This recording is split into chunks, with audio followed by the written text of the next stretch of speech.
Ya, so ya. Tawan. Wallahi. Ina dan goje. Kin san arziki ya ci uban da yanzu. Wallahi. Ya jama'a. Ya kokari kwana biyu. Ya ga lambar shi mata tafiya ne. Ba caji. Ban kwa kwana da wuta ne?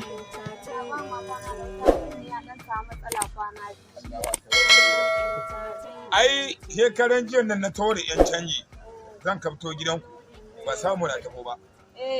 Kin gane ko? Ya kai. Kun je wajen dina din nan ko wajen dina ba? Mun je wurin dina ruwa ya hana ba wani dina da aka samu aka yi mai kyau ruwa yayi yawa. Ruwa ka san yanzu yayi yawa sosai. Yasa ne shekaran jiya an yi dina ta gidan gidan Alhaji Ibrahim Jammaje. Dinan nan naga dina iya dina. Ko da ka taba bani labarin ai nan muka je dinan nan ta gidan Alhaji Ibrahim Jammaje mun sha dina in ga miki. An tara noma. La ilaha illallah. Ina ma a ce ka kira ni. Wallahi. Ita ya zo ce a ce na dan taboki. Wallahi da wanda ku kaga an yi taron masoya. Gaskiya ne. Tawan. Ba wanda yake burge ni illa fara nan da ko. Allah. Gama da gama. Allah ba wanda yake burge ni illa iya kawo.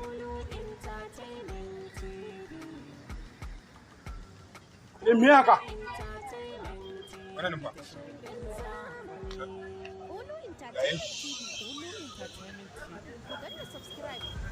Da shi kuma wani wannan?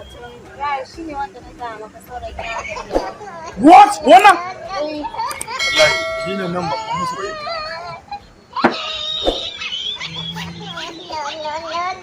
Ka shi nan?